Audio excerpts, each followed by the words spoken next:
And now, here's your host of Shaping Success, Wes Tankersley. Hey, thanks for tuning in to Shaping Success. I'm your host, Wes Tankersley. Today, our guest is Fabian Ojeda. He has a podcast called The Ignorance is Strength. It's a really awesome podcast I got a chance to be a guest on. Fabian, welcome to the show. Definitely glad to be here. Yeah, hey man, it's exciting to have you on. I had a chance to be on your show, and we talked a little bit about success and things like that. But I wanted to give my audience a chance to hear from you and kind of figure out, why you do what you do. You started this about the same time I did due to COVID and kind of just needing something to do. Can you talk a little bit about why you started podcasting? Yeah, same reason you mentioned is that, COVID is kind of like, I think a lot of people discover a lot of new skills and talents and everything during that, those especially those early months, right? And so I was just trying to find a passion project to keep me sane. It's tough just kind of sitting there doing nothing for days at a time, weeks at a time, and whatnot. And I listened to quite a few podcasts, and I'm like, I think I can do that. It's like I've always been one to hold court. Like if you got like a whole bunch of people at a bar or whatnot, I could be the life of the party. I could be the storyteller. And so I thought, a podcast would be easy enough, and I didn't think too much about it. I knew a little bit about music already and recording and whatnot. So I just kind of jumped in and did it. If I thought about it too much, then I was just going to probably overthink it and, maybe not do it. But I remember it was like from one week to another, it was like, I'm going to do it. And then, created the social media pages, started booking guests, which the first ones were just like, hey, let's interview my cousin, my friend, my brother, just people that are easy, safe interviews is what I called them. And, from there, it got a decent amount of people to listen. And I thought, man, maybe just keep doing this and see, how many people I can get on, how many different stories I can start telling. And it's just fun, to me, that's the biggest thing is that if it's not fun, I'm not going to do it, If it ever stops being fun, I'm just going to, I'm going to throw in the towel and be like, I've had enough. But it's been fun ever since. Yeah. So your show is called Ignorance is Strength. Can you kind of tell us a little bit about that, why you named it that, and kind of a little bit of your background in that? Okay, so it's kind of it's a weird tie-in to a couple things, right?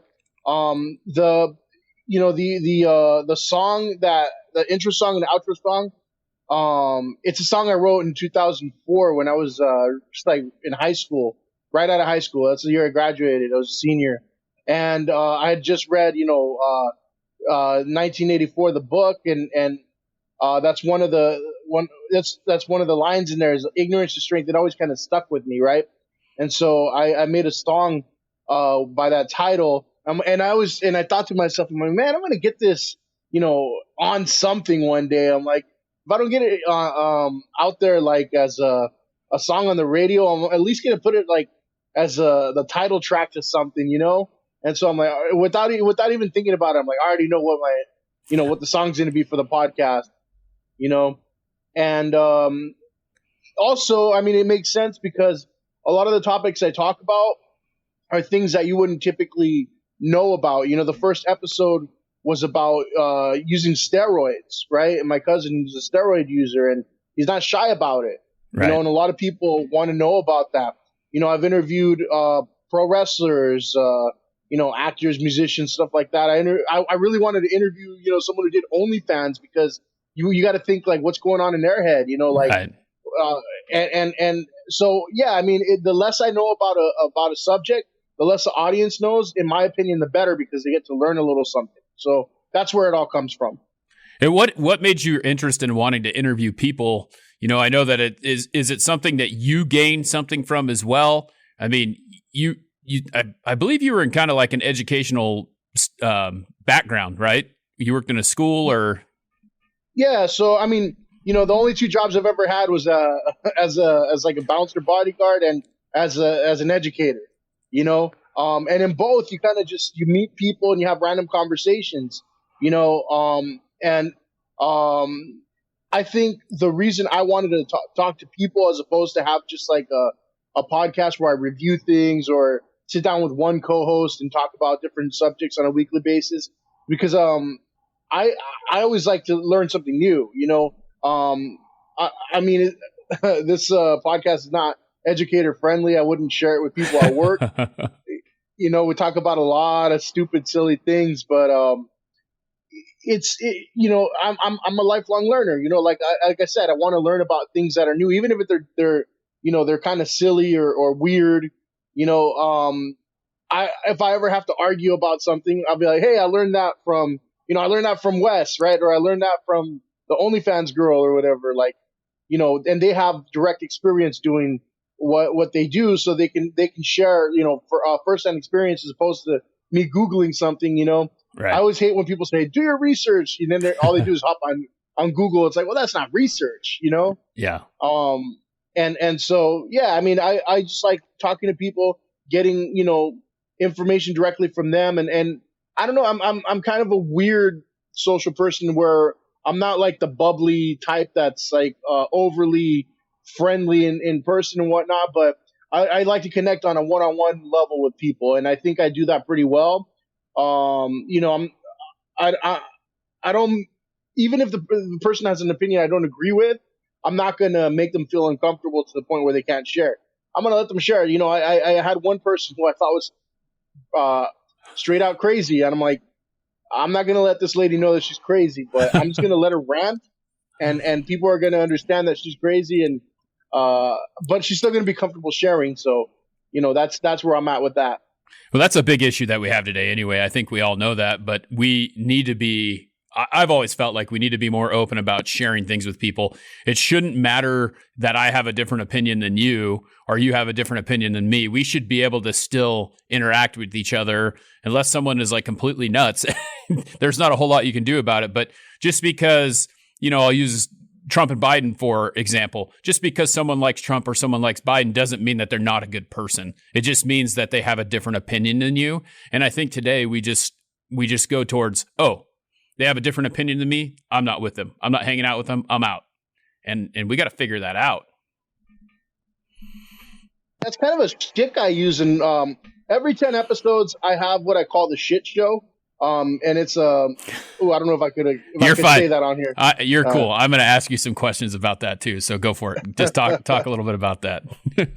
So every 10 episodes I have you know, my closest high school friends on, and we have what we call the shit show, and we just kind of throw a bunch of random topics together. I mean, some of the early ones were obviously, because the only people listening at the time were people that we knew, so we talked about our high school hijinks a little bit.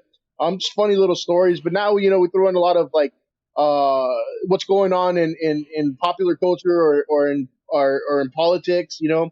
And so one of our friends is like super conservative, and we kind of use that as a stick, like where, you know, we pick on him a little bit, even though a lot of, probably most of us are more conservative than not, you know. But we really kind of throw all of the, you know, the typical conservative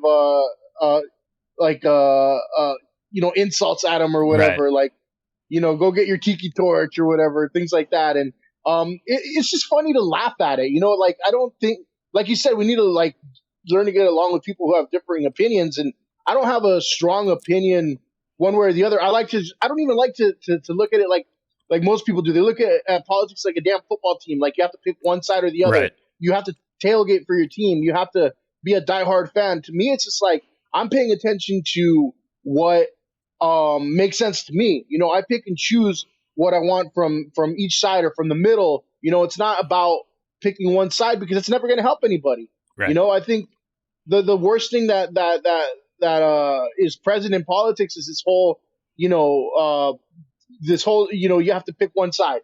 Right. You know, and that's always going to divide people. I kind of wish that everything we voted on was like secret. You wouldn't know whether it's red or blue, you know? Right. Blind. Yep.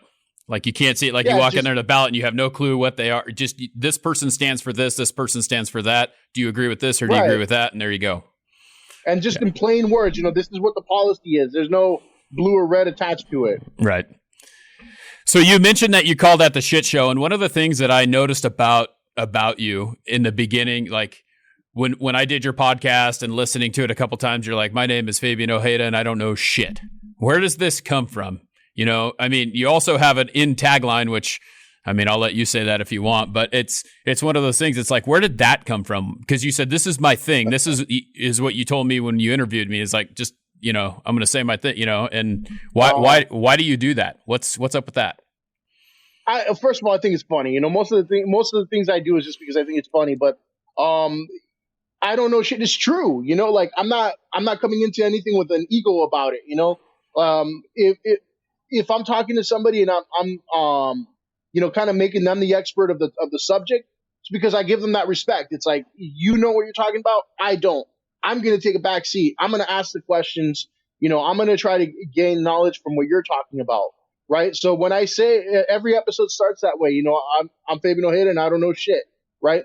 That's the truth. I mean, I think it's it's me being humble but funny at the same time. But I mean, it's the truth. And at the end, you mentioned I have a little tagline at the end. I end up every episode with, for those of you listening at home, I appreciate it. Thank you. Fuck you and good night. Again, that gets a chuckle out of people. There was only one person who kind of took offense to it once, and you could hear it at the end of the episode. And I kept it in, and she goes, "Wait, what?" She goes like, "Wait, what?" And I'm like, "Oh, that's gold," So yeah. I kept it, and I explained afterwards, like, "Hey, it's just a tagline. I didn't mean it towards you," and she understood. But that comes from I used to do, and this kind of like it shows you that I was maybe always on a path to doing some sort of podcast or something like that. Is that I used to do like nightly rants on Facebook back when it was a little more active, Right. And it wasn't anything like super serious, Sometimes I would just play devil's advocate to a topic that was out there in the news, and take the other side. Everybody's picking one side, I take the other side. And it would probably be each night about maybe 4 to 5 paragraphs worth of an argument. And people really enjoyed it. They were asking for it. Like if I missed a day because I had to work at night or something like that, they'd be like, "Hey, what happened to your thought of the night? Why didn't you post that up?" But I would end each one of them with that same tagline, like, "Thank you, fuck you, and good night." Yeah. And everybody enjoyed it. And so when people were like, "Oh, you're going to start a podcast, you need to have your same tagline at the end." I'm like, done. I can do that. Yeah. Yeah. Yeah. And it's always interesting to hear it. I'm just like, oh, he had this great interview, blah, blah, blah. And then, wait a minute. You know what, though? I find it really hard with the nice, like, older people. Yeah. I'm like, I had to tell them ahead, like, hey, I'm going to say this. Like, please don't respond to it like it's something bad. Right. But most people just get a laugh out of it. So podcasting is your kind of, you do that for fun on the weekends or whenever you get a chance. What do you do during the week? What do you do when you're not podcasting? Yeah, I mean, podcasting, I hate to kind of put it as like not, I mean, it's not like it's not important. I do it consistently. Right. I do record a new episode every week, and again, it's a lot of fun. It's a hobby, but during the week, yeah, I do work with a nonprofit. I just actually changed positions. I used to work directly with students, and after school programming and everything like that. But now I'm like a trainer for the whole agency. So, it's like a home office position. And it's something that's important to me because I've always been that. Again, that's always been the line of work that I've been in. Either some sort of security, just because I'm a big, I'm a big dude who, knows how to wrestle and everything. And, but that's never been a career, it's just kind of like, hey, make some extra side money kind of thing. But I do believe in education and I think I like to have my hand in it just because I feel that it's going the wrong way. And I think, right. We talked about that on my podcast, right? Yeah, we did. And you can either like bitch about things blindly, or you can get in there and really try to, make a difference and do things to help out, And so I've always kind of been the person that's like, if I'm not going to do anything about it, I don't have the right to say anything about it, But if I'm in there in the middle of it all, I kind of have a little bit of a say. Yeah. And I know that I think we talked about this, but I was a teacher. I taught for 4 years. I have 2 degrees, and I just wasn't for me. I couldn't get through that change in what's going on in the education system and how there was, and especially in the school district I was in, there was no one backing you in whatever you did. But the reason why I wanted to get into teaching was primarily because I had coaches and teachers that made a big difference in my life. Did you have someone like that? Because I know you mentioned before that you wrestled. Did you have someone in wrestling, your wrestling coach, or a teacher that made a difference that made you want to get into that? Yeah, I mean, I had two wrestling coaches in high school, and then I had a wrestling coach in college. All of them made me want to get into some sort of, giving back because, especially my high school coaches, they would always, bring former athletes on to help the program, help it grow. And that, was something important to me is like, if people are giving back so that I can, enjoy this program and so that I can, have the ability to do something that I want to do, like I can do the same thing. I can give back. While I was going to college and working and all that stuff, I was an assistant coach for the wrestling program that I came from in high school, and at the same time I was competitive as a college wrestler, so I've always kind of had that ingrained in me. Like you got to give back to, who built you. Right. And I actually didn't even ever think that I would work in, a school or with students other than wrestling. But, once that started to kind of, once you have to make a little bit of money, you're right. You're like, okay, I need to get paid. What can I do? So I looked up the local after school program. Like, I think I can give it a shot, but I don't want to work with kids. Right. But then I found out like, hey, this is pretty, this is pretty rewarding. I mean, it's hard work, and I'm pretty good at it, and so then I stuck with it. I think I just learned to kind of hone my craft and, once you start seeing kids that you worked with graduating college and whatnot, it's super rewarding, I think. Yeah. And, it's one of those things that I'm sure, you mentioned that you didn't want to work with kids at first. My thing with me with teaching was I told myself I'm either going to be an elementary school teacher or a high school teacher. That was where I was going to be. I started out right in the middle at middle school where I did not want to be. And then realized later on that middle school wasn't actually that bad. I wouldn't mind going back to teaching that after I taught high school. But you always think that those kids start to get to the point when you work with them that they see you, that they want to be around you, that they want to have a conversation with you. But, the biggest thing for me was there's so many kids that were kind of the other way. You got a lot of those ones that you can make a difference in. And I think maybe that was the same way it was with me in school. I just felt like my coaches were making a difference in more people's lives than just mine. So it's one of those things where you're always happy to do that though. And you get to, I had a conversation with one of the kids that I went to, or that I coached my first year as a head baseball coach at the school for the high school team.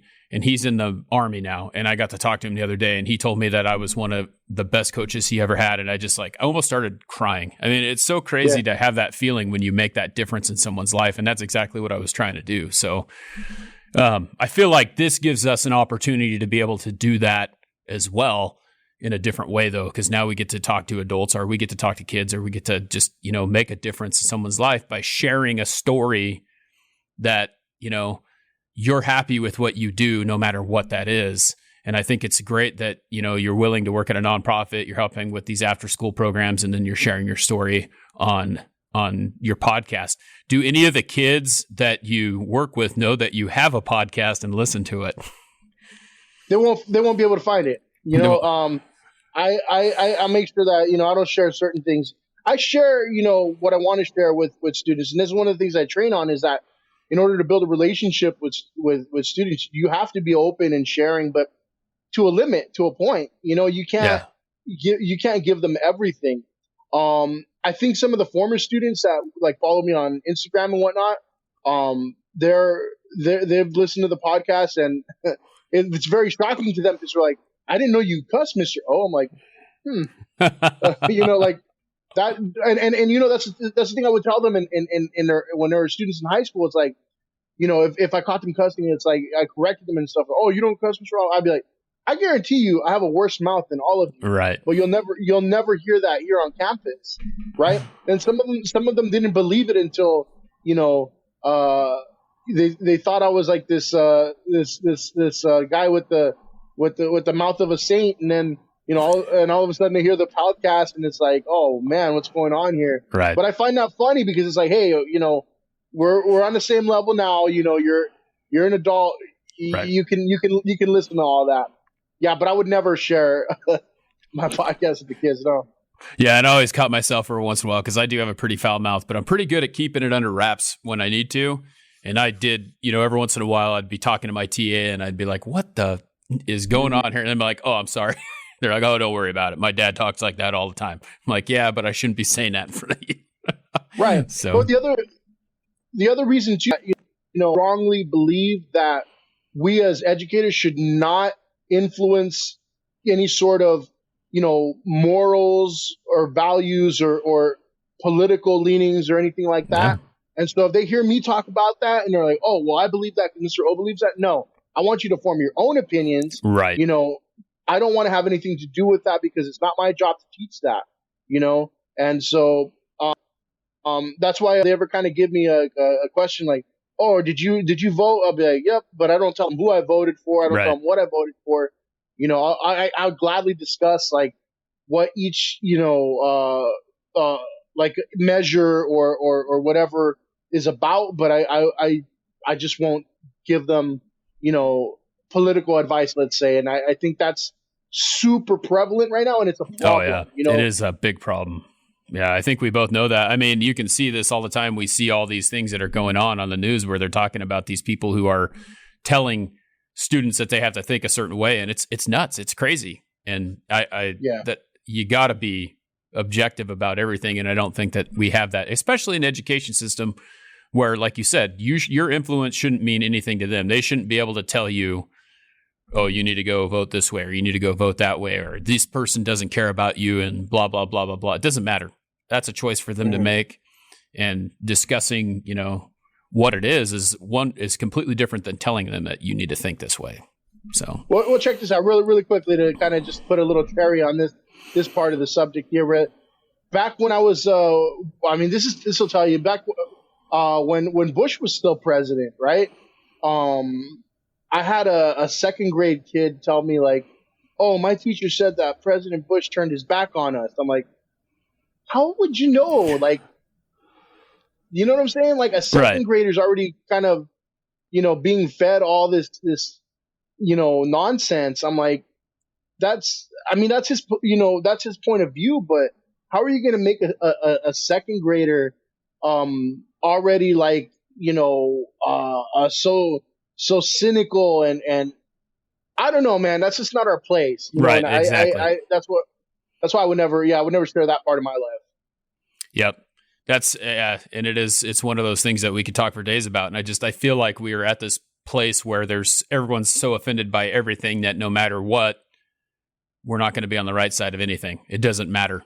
There's going to be something wrong with whatever you do. The problem is now we can't meet in the middle. All we can do is divide ourselves. And it's just so crazy. Mm-hmm. So, hey, well, I really enjoyed having you on here. I want to be, cognizant of your time. We have one question that we ask every single person, and I feel like you probably have a pretty good definition of this, but how do you shape your success? What does success look like to you? Yeah, it's very, it's very simple. And I tell this to people all the time, fail, and it seems like the opposite of what you're asking, but, you got to be willing to fall on your ass, right? And at the end of the day, when you are successful, you should have a bunch of bruises on your ass from falling so many times. Like you hardly ever hit a hole in one in anything you do in life. And if you do, hey, all power to you. But most of us have to, fumble and fall a few times before we find anything that works for us, right? And that's that drive that you really can't teach. You know, if you either want it or you don't. You know, like it's not gonna come to you like a Christmas gift. You know, not for most of us anyway. Right. But that's my definition. Yeah, fail. I love that because failure is a huge part of success, and the moment that success does not happen is the moment that you quit trying. And so I think that that's a great definition. Hey, I want to, before we go real quick here, can you tell us where we can find you? Where's the best place to get in contact with Fabian? Yeah, so Facebook and Instagram are at Ignorance is Strength Podcast. I'm on Twitter. I'm going to be honest, I don't really know how to use Twitter too much, but if you want to follow me there, it's at The Ignorance Pod. To listen, you know, I'm all over, you know, Spotify, I think is my favorite one, but Apple Podcasts, Google Podcasts, basically wherever you can find podcasts, I'm on there. Well, hey, man, thanks for taking the time. I really appreciate it. Hopefully everyone will follow you and check out what you got going on, because I think you have a good thing going on. And thanks a lot, man. All right. Thank you. Appreciate it. All right, everyone. Well, that is the end of the show. Until next time, I challenge you to find the shape of your success.